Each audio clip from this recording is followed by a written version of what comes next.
लगता है जयपुर से आप लोगों के बीच में हूँ। पिछले 7 साल से मोदी केयर बिज़नेस को बिल्ड कर रही हूँ और दोस्तों कहा जाता है कि पहला सुख निरोगी काया और दूसरा सुख घर में वो माया और सच बताऊँ तो मैंने दोनों चीज़ पाली हैं मोदी केयर के थ्रू।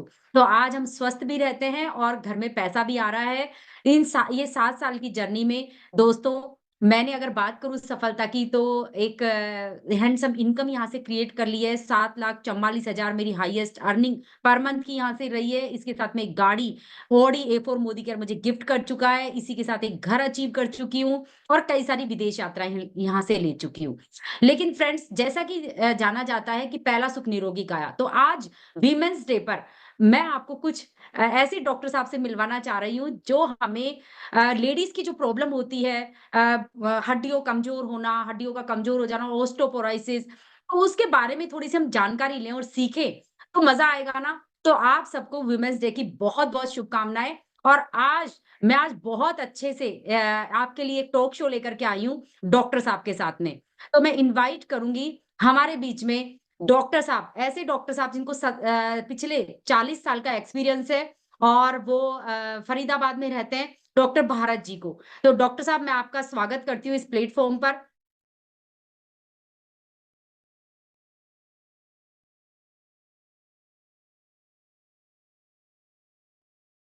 यस डॉक्टर साहब नमस्कार। और डॉक्टर साहब के बारे में और बताना चाहूँगी, दोस्तों डॉक्टर साहब को 43 साल का एक्सपीरियंस तो है ही है, पंजाब गवर्नमेंट को अपनी सेवाएँ दे चुके हैं और साथ में फरीदाबाद से 20 साल से फरीदाबाद में अपना क्लिनिक रन कर रहे हैं और डॉक्टर साहब की वाइफ भी डॉक्टर हैं। तो आज हमें बहुत कुछ जानने को मिलेगा, डॉक्टर साहब के साथ में बहुत कुछ सीखने को मिलेगा और मुझे पता है कि मेरे साथ-साथ बहुत सारी वीमेन्स को आज की नॉलेज बहुत अच्छी मिलने वाली है और हम सबके लिए बहुत हेल्पफुल होने वाली है। तो डॉक्टर साहब बिल्कुल मेरे मन में कुछ क्वेश्चन्स हैं जो मैं आपसे करना चाहती हूँ और आपकी जो नॉलेज है ना इतने सालों की उससे कुछ फ़ायदा उठाना चाहती हूँ। Most welcome ma'am. Most welcome. जी डॉक्टर साहब। तो डॉक्टर साहब मैं पूछना चाहती हूँ कि ओस्टियोपोरोसिस होता क्या है? हमने नाम तो बहुत सुना है और बहुत सारी महिलाएँ इससे गुज़र रही हैं। लगभग 2 में से 1 महिला को ये समस्या होती है और इंडिया में तो बहुत ज़्यादा। तो आखिर ये होता क्या है? आगे-आगे मैं आपसे और भी इसके बारे में जानूँगी, लेकिन पहले मुझे इसके बारे में बताइए कि क्या है ये प्रॉब्लम? बिल्कुल सही कहा मैडम आपने। ऑस्टियोपोरोसिस जो है, ऑस्टियो का मतलब होता है बोन्स और पोरोसिस का मतलब होता है उनका पोरस होना, उनका स्पॉन्जी होना। तो इसका मतलब है जो हमारी बोन्स हैं वो स्पॉन्जी बन जाती हैं, वो वीक हो जाती हैं। ये एक साइलेंट प्रोसेस है जो हमारे शरीर में चलता ही रहता है। इसके प्रोसेस के चलते हमारी बोन्स कमजोर और खोखली, भुरभुरी हो जाती हैं। जो बोन्स में जाली बनी हुई होती है वो बहुत ज्यादा बढ़ जाती है। ये शरीर में जो बोन टिश्यू बनाने और रिमूव करने का काम है वो हमेशा चलता ही रहता है। और जब ये बोन बनाने का सिस्टम कम हो जाता है थोड़ा सा ओल्ड एज में, तो बोन रिमूवल का जो सिस्टम है वो बढ़ जाता है, जिसकी वजह से ऑस्टियोपोरोसिस हो जाता है और वो हमें बोन फ्रैक्चर की तरफ ले जाता है।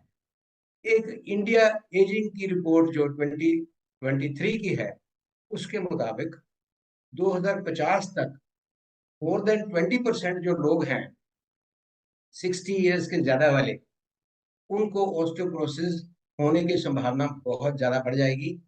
एक में से 5 लोगों को ऑस्टियोपोरोसिस हो जाएगा।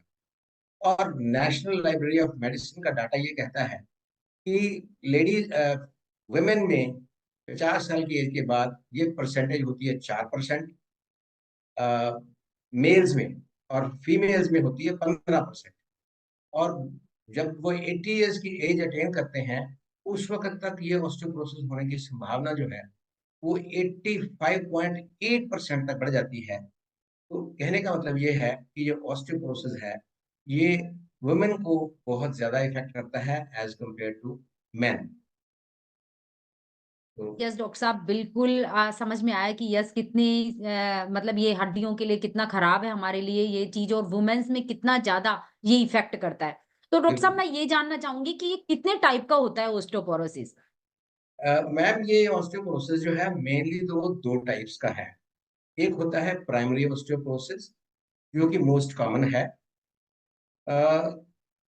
उसमें भी एक है मेनोपॉजल, जिसको हम टाइप 1 ऑस्टियोपोरोसिस बोलते हैं, और दूसरा है सीनाइल ऑस्टियोपोरोसिस, मतलब ओल्ड एज का ऑस्टियोपोरोसिस, जिसको हम टाइप 2 बोलते हैं।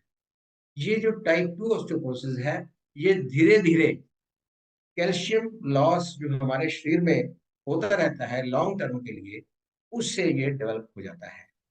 और दूसरा जो टाइप है वो है सेकेंडरी ऑस्टियोपोरोसिस, जो कि किसी दूसरी बीमारी की वजह से हमारे शरीर में जो डेवलप होता है उसको हम बोलते हैं सेकेंडरी ऑस्टियोपोरोसिस। एक बच्चों को या टीनेज में भी अफेक्ट करने के लिए एक ऐसा ऑस्टियोपोरोसिस की टाइप है, जिसके रीजंस तो अभी नहीं पता चले हैं, परंतु वो छोटे बच्चों को और टीनेज वाले बच्चों को अफेक्ट करता है, जिसको हम बोलते हैं इडियोपैथिक जुवेनाइल ऑस्टियोपोरोसिस। और एक फोर्थ टाइप का और है जो ऑस्टियोजेनेसिस इम्परफेक्टा है। वो बहुत रेयर किस्म का ऑस्टियोपोरोसिस होता है, जो कि फैमिलियल है, हेरिडिटरी रन है उसका, फैमिलीज में रन करता है। और इसके कारण जो है वो है कोई डिफेक्टिव जीन होता है, जिसकी वजह से ये ऑस्टियोपोरोसिस होता है। And this osteoporosis is very rare. So these are main types of osteoporosis which we know. Yes doctor साहब, बिल्कुल। तो डॉक्टर साहब ये बताइए कि बोन मॉडलिंग क्या होता है? जैसा कि मैंने अभी बताया, बोन रीमॉडलिंग एक ऐसा जो हमारा हड्डियों का ढांचा है, स्केलेटन जो है, इसमें बोन टिश्यू बनाने का और बोन टिश्यू जो रिमूव करने का प्रोसेस है, वो हमेशा चलता रहता है। ये बायोकेमिकल रिएक्शंस हैं जो हमारे स्केलेटन में होती ही रहती हैं, और सारी जिंदगी रीमॉडलिंग होती रहती है। ये जो बोन बनाने वाला, बोन मैट्रिक्स को बनाने वाला हमारा जो बोन टिश्यू है, उनके जो सेल्स होते हैं, उनको हम कहते हैं ऑस्टियोब्लास्ट सेल्स। और जो बोन टिश्यू या मिनरलाइज्ड बोन को रिमूव करने वाला सिस्टम, उन बोन टिश्यू सेल्स को हम कहते हैं ऑस्टियोक्लास्ट्स। तो ये जो सिस्टम बनाने वाला और रिमूव करने वाला है, ऑस्टियोब्लास्ट और ऑस्टियोक्लास्ट की सहायता से हमेशा चलता ही रहता है। मतलब कहने का ये है कि ये दो स्टेप सिस्टम है, बोन बनाना और bone resorption, that is bone को हटाना। So this is bone remodelling. तो डॉक्टर साहब आपका कहना है कि बोन बनती रहती है हमारी? हाँ जी, बोन बनती भी रहती है, और जो टिश्यू उसमें से मिनरलाइजेशन होने के बाद रिमूव करने वाला होता है, रिमूव भी होता रहता है ओके। बाय डॉक्टर साहब ये ऑस्टियोब्लास्ट। तो नॉलेज आज ही मिली है, वरना हम तो सोचते थे बोन एक बार बन गई तो बस वो हो गई, बन गई बस। नहीं, लेकिन ऐसा नहीं आज है मैडम। आपसे। जैसे हमारे ब्लड में सेल्स जो हैं, वो हमेशा रीजेनरेट होते रहते हैं, नए सेल्स बनते रहते हैं, पुराने सेल्स रिमूव हो जाते हैं। उसी तरह बोन टिश्यू में भी नए सेल्स जब बोन टिश्यू बनाता है, तो पुराने जो हैं वो हटते रहते हैं। This is bone remodelling. जी डॉक्टर साहब। डॉक्टर साहब ये बताइए कि पीक बोन मास क्या है? पीक बोन मास, मैडम, हम इससे समझते हैं कि जैसे 18 साल की एज तक गर्ल्स में, और 20 साल की एज तक बॉयज में जो बोन मास है वो मैक्सिमम होता है। और 25 से 30 साल की एज तक पहुंचते पहुंचते ये अपने बिल्कुल पीक पे पहुंच जाता है। उसको हम कहते हैं पीक बोन मास। और 40 साल की एज के बाद ये जो बोन मास है, ये धीरे धीरे कम होना शुरू हो जाता है। और नॉर्मल बोन मास जो है वो हमारे शरीर का 3 to 5% कॉन्स्टिट्यूट करता है। जैसे हमारे शरीर में 45 से 65% तक पानी होता है, और जो मसल मास है वो 75 to 89% मेल्स में होता है, और 63 to 75% फीमेल्स में होता है। उसी तरीके से ये बोन मास जो है वो हमारे शरीर का 3 to 5% बनाता है। और इस बोन मास को हम मेजर करने के लिए एक DXA स्कैन होता है, जिसको हम डेक्सा स्कैन भी बोलते हैं। वो गोल्ड स्टैंडर्ड टेस्ट है, जिससे हमें पता चलता है कि हमारी हड्डियों की पोजीशन कैसी है, बोन मास कितना है। और बोन मास हमेशा जो है वो फीमेल्स में थोड़ा सा कम होता है एज कम्पेयर टू मेल्स। जी डॉक्टर साहब, बिल्कुल डॉक्टर साहब। अच्छा डॉक्टर साहब ये बताइए कि वे कौन से फैक्टर्स हैं जो हड्डियों के द्रव्यमान को हड्डी के द्रव्यमान जो होते हैं उसके नुकसान को बढ़ा देते हैं? मैडम, सबसे पहले तो है कैल्शियम की खाने में कमी। अगर हम कैल्शियम ठीक मात्रा में नहीं इस्तेमाल करेंगे, या हमारे फूड में हम कैल्शियम सप्लीमेंट नहीं ऐड करेंगे, तो उससे बोन डेंसिटी हमारी कम होती रहती है। और बोन डेंसिटी कम होने से हमारी बोन्स जो है वो ऑस्टियोपिनिया की तरफ चली जाती है, मतलब हड्डियां कमजोर हो जाती हैं। और धीरे धीरे वो ऑस्टियोपोरोसिस की तरफ चली जाती हैं, और हमारे शरीर में फ्रैक्चर होने का, बोन के टूटने का खतरा बढ़ जाता है। ये भी ज्यादा फीमेल्स में ये ऐसा जो है कमी ज्यादा देखने में पाई जाती है। दूसरा फैक्टर है कि हम अ, हमारा इनएक्टिव, पैसिव, जिसको हम कहते हैं सीडेंटरी लाइफस्टाइल, सुस्त आरामदायक जीवन शैली। आजकल बहुत लोग टीवी और बाकी गेम्स में लगे हुए हैं, और बाहर जाके टहलना या एक्सरसाइज करना लोगों ने ऑलमोस्ट काफी कम हो गया है। इस सीडेंटरी लाइफस्टाइल से जो कैल्शियम की कमी है काफी हो जाती है, बढ़ जाती है। और हमारी जो ऑस्टियोपोरोसिस वो बढ़ जाती है। थर्ड ये है कि कुछ लोगों में, जैसे ओल्ड एज में लॉन्ग टर्म इलनेस हो जाती है, लंबी बीमारी हो जाती है, तो वो बेड रिडन हो जाते हैं। उसमें भी हमारी बोन्स जो है वो ऑस्टियोपोरोटिक हो जाती हैं। फिर जैसे कुछ मेडिसिन हैं, जैसे कॉर्टिकोस्टीरॉइड्स हैं, प्रेडनिसोलोन है उनमें, या कुछ सर्जरीज हैं, यूट्रस के ऑपरेशन हैं लेडीज में, या ओवरीज के ऑपरेशन, और कुछ और दवाइयां हैं, जैसे जो लोग जिनको मिर्गी के दौरे पड़ते हैं, सीजर्स पड़ते हैं, उनमें, या ज्यादा जो कैंसर ड्रग्स पे होते हैं उनमें, या ट्रांसप्लांट इंजेक्शंस लेते हैं, उन पेशेंट्स में भी ये ऑस्टियोपोरोसिस की संभावना बढ़ जाती है। और सिगरेट स्मोकिंग है, वो ऑस्टियोपोरोसिस को बढ़ाता है। अल्कोहल इनटेक जो है वो भी ऑस्टियोपोरोसिस को काफी हद तक बढ़ा देता है। तो इसलिए हमें अपने खाने में कैल्शियम और विटामिन डी की भरपूर मात्रा में इस्तेमाल करना चाहिए, ताकि ये ऑस्टियोपोरोसिस ना हो, और हम अपने शरीर में किसी भी हड्डी के फ्रैक्चर होने से अपने आप को बचा सकें। यस, यस डॉक्टर साहब, बिल्कुल सही कहा आपने, सारे फैक्टर्स आपने बताए और बिल्कुल हमें बहुत ध्यान रखना चाहिए, क्योंकि यंग एज में तो हो सकता है पता ना लगे, लेकिन जैसा कि आपने बताया कि 60 साल की उम्र के बाद तो क्या होगा, हमें इनको बचा के मतलब इनको मजबूत रखना बिल्कुल बहुत ज़रूरी बिल्कुल। है और जो आपने बताया उनको ध्यान में रखना वी शुड बी ज़रूरी है। Very careful. तो डॉक्टर साहब एक और जी क्वेश्चन जी जी जी, मैम। एक एक और क्वेश्चन करना चाहूँगी कि जो सेवानिवृत्त रजोनिवृत्ति होती है, जो हम मेनोपॉज़ की कंडीशन जी लेडीज़ में जो होती जी है, मैम। उससे ओस्टोपोरोसिस का क्या पर उसके पर उस पर क्या प्रभाव बहुत पड़ता है? बढ़िया सवाल पूछा है मैडम आपने। ये लेडीज के लिए मोस्ट इम्पोर्टेंट सवाल है कि हमारा जो शरीर है, जैसे ही लेडीज में मीनोपॉज होता है या पीरियड्स खत्म होने की टाइम आता है, उस वक्त क्या होता है कि हमारे विमेन के शरीर में ईस्ट्रोजन हार्मोन होता है, उसका लेवल कम होना शुरू हो जाता है। ईस्ट्रोजन का लेवल कम होने के साथ ही अ, जो शरीर में ऑस्टियोपिनिया और ऑस्टियोपोरोसिस की संभावना बढ़ जाती है। उसके साथ साथ क्या होता है, विमेन में थोड़ा सा कैल्शियम लॉस भी बढ़ जाता है, क्योंकि जब वो बाथरूम के लिए जाती हैं तो उसमें यूरिन में भी कुछ कैल्शियम पास हो जाता है। आपने देखा होगा कई बार लेडीज को रिक्शा से उतरते हुए, या कई बार एकदम बाथरूम में कई बार ठोकर लगने से गिर जाती हैं, तो उनके फ्रैक्चर होने की संभावना बहुत बढ़ जाती है। तो हमें ये सारा कुछ एक्चुअली होता है ईस्ट्रोजन लेवल कम होने की वजह से, जिसमें बोन टिश्यू जो अ, हटाने की जो प्रक्रिया है वो बढ़ जाती है, और बोन टिश्यू बनाने की जो प्रक्रिया है वो कम हो जाती है।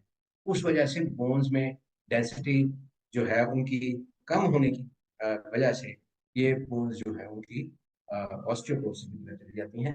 हमें इसके लिए उनको बहुत अवेयरनेस देने की जरूरत है और उनको एजुकेट करने की जरूरत है कि इस तरीके से जो मेनोपॉज का टाइम होता है उसमें अपने शरीर को वो कैल्शियम और विटामिन डी के सप्लीमेंटेशन से ठीक रखने की कोशिश करें, क्योंकि जो कैल्शियम है वो ईस्ट्रोजन मेटाबॉलिज्म को ठीक करता है और वो ऑस्टियोपोरोसिस से बचने में काफी हद तक सहायक होता है।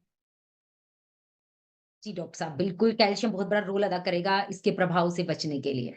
बिल्कुल। तो बिल्कुल डॉक्टर साहब। डॉक्टर साहब, मुझे एक और क्वेश्चन बताइए कि जो हम मेनोपॉज़ में आते हैं तो उससे ओस्टोपोरोसिस जो हो जाता है।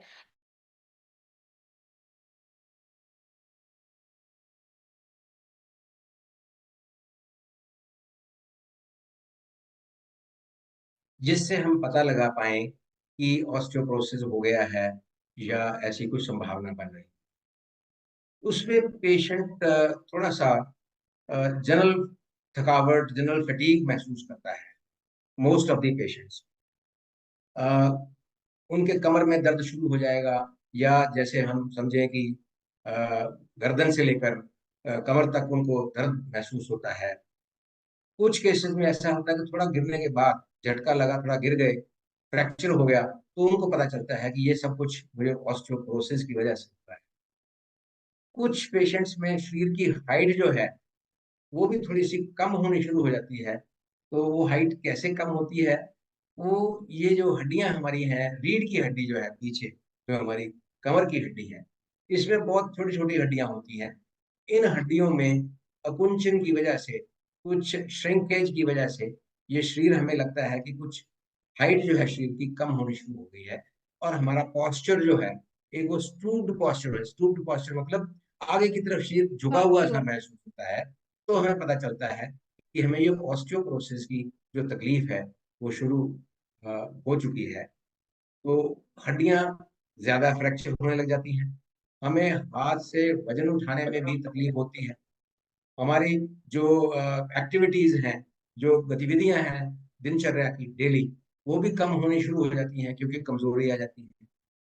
हाथ से कुछ पकड़ने की क्षमता कम हो जाती है।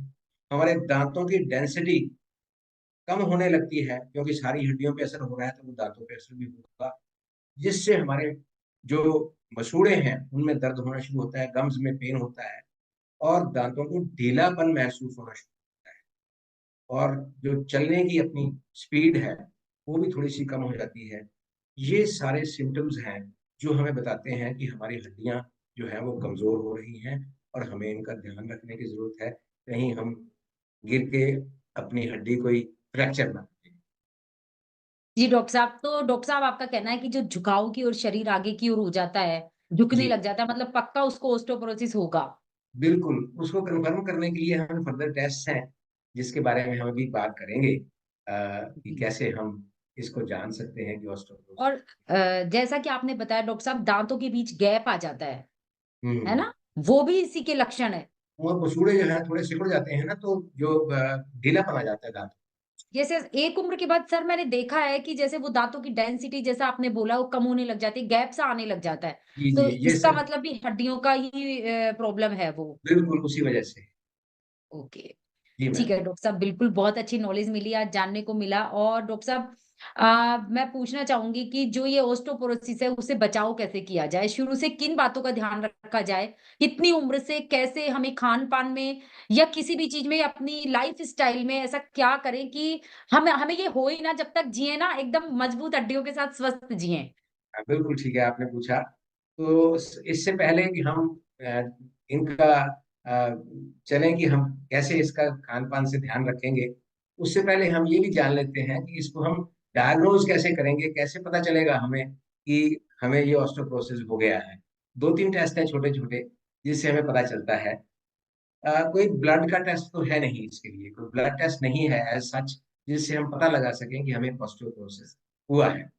सबसे पहला टेस्ट है bone mineral density test, BMD test बोलते हैं हम उसको।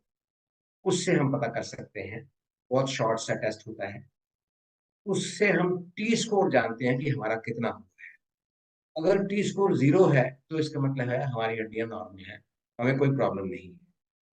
अगर टी स्कोर -1 से लेकर -2.5 तक है, तो वो इंडिकेट करता है कि हमारी हड्डियां कमजोर होने शुरू हो गई हैं और हमें ऑस्टियोपीनिया हो गया है। और अगर ये टी स्कोर -3 या उससे ऊपर आ जाता है, उससे हमें जानकारी ये हासिल होती है कि हमें ऑस्टियोपोरोसिस हो गया है, जिसके लिए हमें बहुत ध्यान रखने की जरूरत है, कहीं हमारी हड्डियां फ्रैक्चर की तरफ ना चली जाएं। दूसरा टेस्ट इसमें है DEXA scan test, DXA, dual energy test बोलते हैं हम इसको। अ, ये टेस्ट जो है, ये टेस्ट गोल्ड स्टैंडर्ड टेस्ट है मोस्ट। ये टेस्ट हिप जॉइंट पे, स्पाइन में किया जाता है। और अगर पेरिफेरल डेक्सा करना हो, पेरिफेरल मतलब शरीर के सेंटर से जो दूर है, वो क्या है, हमारा रिस्ट जॉइंट है या हमारे पैर की एड़ी है, हील है, वहां से भी टेस्ट किया जा सकता है। ये टेस्ट ज्यादातर केसेस में हमें पता तभी चलता है जब पेशेंट झटका लगने से या गिरने से उसकी हड्डी फ्रैक्चर, या हम ये सारे टेस्ट करवाएं, BMD टेस्ट करवाएं या डेक्सा स्कैन करवाएं, कोई ब्लड टेस्ट तो इसके लिए है नहीं। और जब डायग्नोसिस हो जाता है कि हमें ये प्रॉब्लम हो गई है, उसके बाद हम उसको सपोर्टिंग टेस्ट कुछ देखने के लिए serum calcium, serum phosphorus, serum creatinine या पैराथायरॉयड हार्मोन्स, ऐसे टेस्ट और करवा सकते हैं, जिससे हमें थोड़ी सी और जानकारी हासिल हो सकती है। अभी आपने पूछा था कि हम इसको कैसे सप्लीमेंट कर सकते जी हैं और डॉक्टर साहब, ठीक। मैंने पहले टेस्ट करवाया था, हमारे ऑफिस में ये कैंप लगा था, तो जी जी। BMD टेस्ट करवाया था, तो मेरा -2.7 उसके अंदर आया था, तो माइनस -2.7। 2.7 का मतलब है मैडम, -2.5 से ऊपर है, उसका मतलब है हड्डियां जो है कमजोर होनी शुरू हो चुकी हैं। यस तो डॉक्टर साहब, फिर आप। मैंने कैल्शियम खाया, मुझे डॉक्टर साहब ने, हमारे जो शुभ सर है, उन्होंने लिख करके दिया मुझे कि आप जी ये चीजें लीजिए। और जी जब जी। मैंने लिया, तो नेक्स्ट टाइम 6 मंथ बाद में जब उसका टेस्ट हुआ ना, तो मेरा -0.9 वेरी गुड। आया था उसका बहुत टेस्ट। बहुत अच्छा इम्प्रूवमेंट है। तो इसीलिए हम सभी को एडवाइस करेंगे कि अपने लिए वो अपने खाने में सप्लीमेंट्स ऐड करें, जिसमें हमारा मोदी केयर का कैल्शियम कॉम्प्लेक्स है और विटामिन D3 है।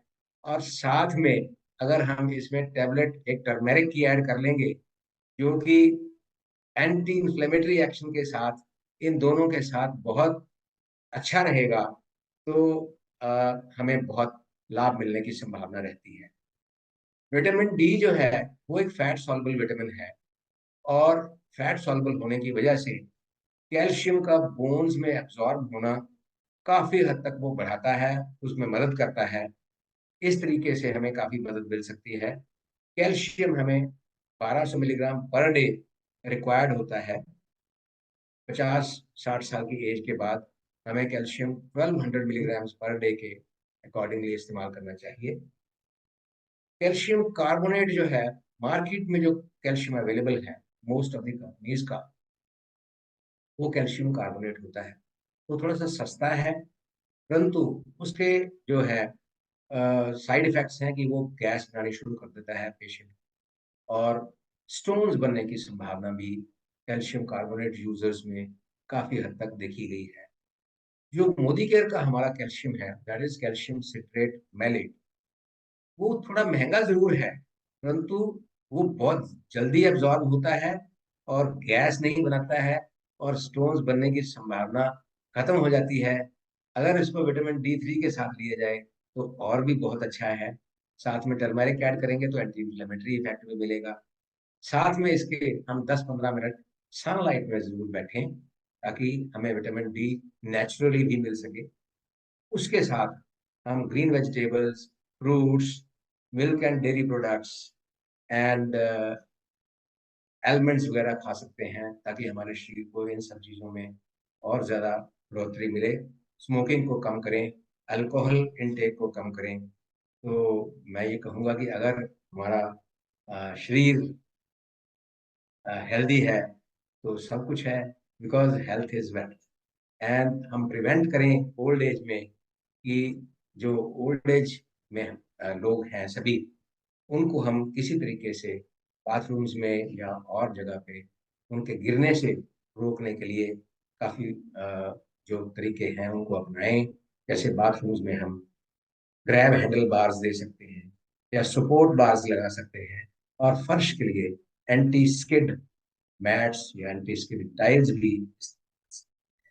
और साथ में एडवाइस कर सकते हैं आप थोड़ी सी स्ट्रेचिंग एक्सरसाइजेस करें, साइकिलिंग करें, वॉकिंग करें, सनलाइट में बैठें, बोन लोडिंग एक्सरसाइजेस करें, और इसके साथ साथ सप्लीमेंट्स भी लें, ताकि आपको हम ऑस्टियोपोरोसिस से बचा सकें और बोन्स फ्रैक्चर होने की आप रोक सकें अपने आप।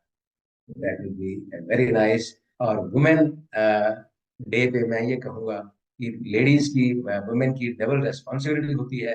वो जॉब भी करती हैं, घर में भी देखती हैं, तो हमारी उनके लिए एक डबल जिम्मेदारी बन जाती है कि हम उनको स्वस्थ रखने में मदद करें और उनको कैल्शियम और विटामिन डी सप्लीमेंट्स दें, ताकि वो हेल्दी रहें और सब खुश रहें।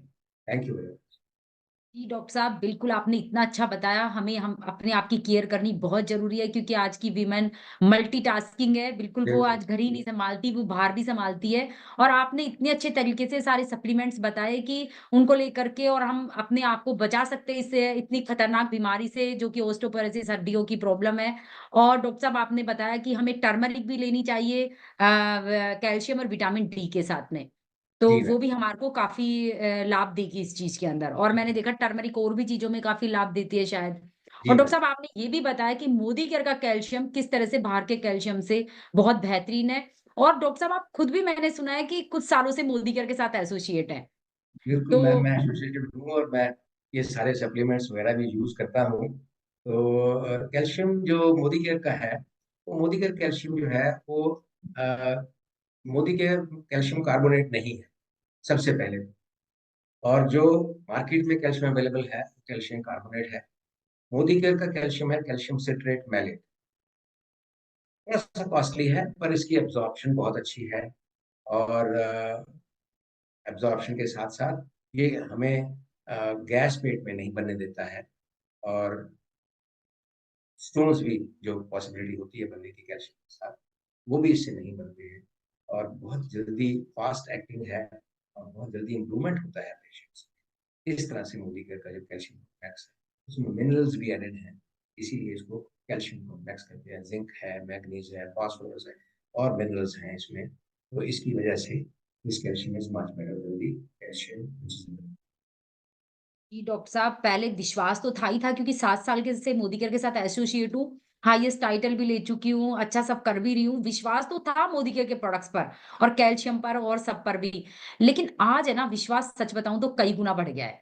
क्योंकि आज आपके साथ बात करके जो कि इतने एक्सपीरियंस, हम लोग तो ठीक है जो नॉर्मल घर में हाउसवाइफ थे, हमें बता दिया तो हमने विश्वास कर लिया, ठीक है। लेकिन जब आपके मुँह से ये सारी चीज़ सुनी और मोदी केयर के प्रोडक्ट्स की क्वालिटी सुनी, मोदी केयर के कैल्शियम, विटामिन डी 3 इनके बारे में बाहर से जो डिफरेंस हमने सुना, वो तो आज मज़ा ही आ गया है। आज का मतलब आपसे बात करके पूरा दिन ही नहीं, लाइफ भी सक्सेसफुल होती जा रही है sir. Thank you very much ma'am, thank you. जी, सर एक क्वेश्चन और करूँगी कि बिल्कुल। और भी कोई चीज़ जो हमें शुरू से ही बचपन से ध्यान रखना चाहिए हमारी हड्डियों को मजबूत करने के लिए, वो कौन-कौन सी चीज़ आप सुझा सकते हैं हमें? क्योंकि मुझे अब ज़्यादा क्यूरियोसिटी और हो रही है कि लेडीज़ के लिए हम और क्या एक मैसेज दे सकते हैं कि किस तरह से हम ध्यान रखें और किस तरह से हम मजबूत, मतलब 100 साल भी जिए तो हड्डियाँ हमारी मजबूत रहे। और आज मैंने आपसे एक और चीज़ जान ली कि भई हड्डियाँ भी वापस अगर कमज़ोर हो भी गई तो उससे भी हम वापस ठीक कर सकते हैं। क्योंकि बिल्कुल। वो बिल्कुल। रीजनरेट, जैसे वो कहते हैं ना कि होती रहती हैं। सेल्स बिल्कुल। बनते रहते हैं, टूटते रहते हैं, तो वापस से मजबूती की ओर ला सकते हैं। तो सर बिल्कुल थोड़ा-सा और चाहूँगी आपसे, 5 मिनट और चाहूँगी आपके। मैम, ऐसे है, हेल्थ ऑन द होल आपको पता ही है कि हमें सिर्फ फिजिकली ही ठीक नहीं रहना, हमें मेंटली, सोशली भी ठीक रहने रहने की जरूरत है। और हमें जिंदगी को एक सुचारू तरीके से हम चलाएंगे तो हम हेल्दी रहेंगे। आपको पता है कि इंग्लिश लेटर एक अर्न होता है, EARN। तो ई से एक्सरसाइज, जो कि अभी हमने बात किया कि एक्सरसाइज बहुत जरूरी है हेल्दी रहने की। दूसरा है ए, ए फॉर एटीट्यूड। हमें जिंदगी में नकारात्मक रवैया नहीं हमें हमेशा पॉजिटिव रहना है कि हम अपने आप को स्वस्थ रखेंगे और रख सकते हैं। Third letter is R, R means rest. हमें 6 to 8 आवर्स का रेस्ट जरूर चाहिए, ताकि हमारी बॉडी जो है, जितने सारे टूटे हुए सेल्स हैं या और फंक्शंस जो क्रियाएं चलने वाली हैं, वो सुचारू ढंग से चल सकें जब हम रात को रेस्ट करते हैं 6 to 8 आवर्स का। And for nutrition, which is most important, which is most important in सभी चीजों के साथ, न्यूट्रिशन में हमें पता है हमें कि हमने कार्बोहाइड्रेट्स लेने हैं, हमने फैट्स लेने हैं, हमें प्रोटीन्स लेने हैं। और मैं ये समझता हूँ कि हम सभी लोगों का जो खाना है वो कार्बोहाइड्रेट्स और फैट्स पर ज्यादा आधारित है। और आजकल जो जीवन शैली सभी लोग जी रहे हैं, बच्चे स्पेशली, वो फास्ट फूड पे चल रहे हैं, जो कि उनको बहुत ही ज्यादा नुकसान पहुंचा रहा है। मैं अपने क्लिनिक्स पे भी देखता हूँ कि जो बच्चे फास्ट फूड ले रहे हैं, वो मोस्ट ऑफ द टाइम महीने में से 15-20 दिन तो बीमार रहते ही हैं। सो इन चीज़ों को हमें अवॉइड करना चाहिए। हमें अपने बच्चों को भी समझाना चाहिए कि ये फास्ट फूड में कुछ नहीं रखा, this is no calorie food, उसमें लो कैलोरी नहीं, नो कैलोरी, उसमें कोई कैलोरी नहीं है। तो हमें अपने खाने पे एम्फेसिस देना है।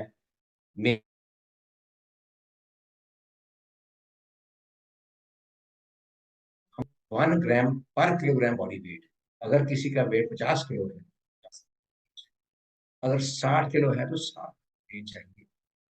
हम कोशिश करते भी हैं अगर लेने की, तो हम ज्यादा से ज्यादा अपने खाने में, नॉर्मल खाने में 5-7-10 ग्राम प्रोटीन होती है, इससे ज्यादा प्रोटीन नहीं। परंतु अगर हम इसके साथ अपने प्रोटीन सप्लीमेंट्स ऐड करेंगे, जैसे हमारा ऑल प्रोटीन पाउडर आता है जो टोटली वेजिटेरियन है, उसके साथ हम 10 ग्राम में से 8.4 ग्राम प्रोटीन ले सकते हैं एक स्कूप में। आप अंदाजा लगाएं, if you take 1 scoop morning, 1 scoop evening, तो आपको 17 ग्राम प्रोटीन मिल जाएगा, which is very very helpful for your protein requirement. इस तरीके से हम इन सप्लीमेंट्स की सहायता से अपने आप को ठीक रख सकते हैं, एक लंबी आयु पा सकते हैं, एक स्वस्थ जीवन जी सकते हैं। तो इस तरीके से हमें अपनी दिनचर्या ये बनानी चाहिए कि किस तरीके से हम अपने आप को स्वस्थ रखें और चिरायु पा सकें और जिंदगी में खुश रह सकें। ये सब चीजें ऐड करती हैं। We have to know all these things and we have to tell our children, ताकि फ्यूचर जनरेशंस जो हैं वो अपने आप को हेल्दी रख सकें और हमारे देश को एक तरक्की के मार्ग पर अग्रसर कर सकें। जी, डॉक्टर साहब बिल्कुल आपने बहुत अच्छे पैरामीटर्स बताए हमारी हेल्थ को मेंटेन रखने के लिए। आपने जो 4 चीज़ें बताई आज मेरे माइंड में सेट हो गई है, EARN, और बिल्कुल। हमें इसका पूरा ध्यान रखना चाहिए। और बिल्कुल डॉक्टर साहब देखिए हमारी मेहनत आज कम हो गई है। हम लोग का मशीनें आ गई हैं सारे काम के लिए। लेडीज़ भी पहले यस। जितना वर्कआउट कर लेती थी, चक्की चलाती थी, कपड़े हाथ से धुल रही है, पानी उठा रही है, लेके आ रही है इधर से उधर। आज हर जगह पानी अवेलेबल है, हर जगह मशीनें अवेलेबल है, हमें कुछ भी नहीं करना पड़ता। तो हमें अपने खान-पान में भी थोड़ा बदलाव तो लाना चाहिए, जैसे कि आपने बताया, कुछ एब्सोल्युटली। न्यूट्रिशंस ऐड करने चाहिए, तभी हम सोचते थे कि हमारे बहुत सारे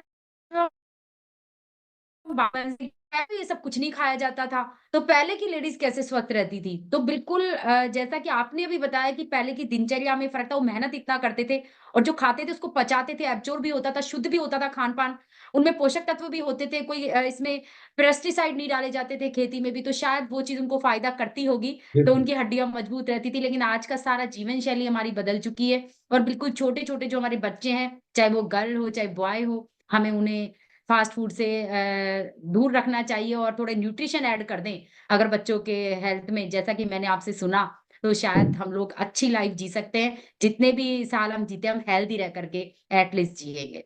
तो डॉक्टर साहब बहुत अच्छा लगा आपसे आज बात करके, सच में थैंक बहुत यू सारे मैम। डाउट्स क्लियर हुए डॉक्टर साहब। और आज की नॉलेज है ना बहुत मेरे लिए और मेरी जैसी वीमेंस के लिए, जो भी इस टॉक शो को देखेगा उनके लिए बहुत यूज़फुल होने वाली है। और आपके मुँह से सुन के तो और आज मज़ा आ गया सारे प्रोडक्ट्स के बारे में, सबके बारे में। तो thank you so much sir, आपने अपना इतना कीमती थैंक समय यू मैम। निकाला थैंक यू मैम। और हमें नॉलेजेबल बनाया। Thank you sir, thank you so much.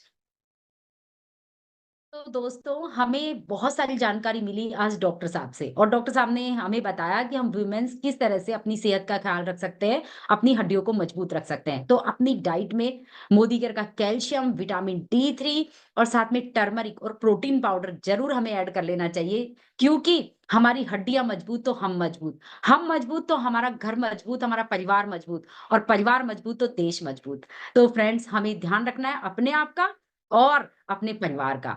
तो आज की नॉलेज, आज के जो इन्फॉर्मेशन शायद आपके लिए बहुत यूजफुल होगी। Happy women's day. बिल्कुल दोस्तों, अपने आप को स्वस्थ रखिए, मस्त रखिए, और मेंटली भी हेल्दी रखिए, अपने आप को इन्वॉल्व रखिए, मोदी केयर बिजनेस बिल्ड कीजिए, जिससे कि आप अर्न भी करेंगी तो अपने आप में आपको एक सेटिस्फाई, आत्मसम्मान की प्राप्ति होगी। Thank you friends.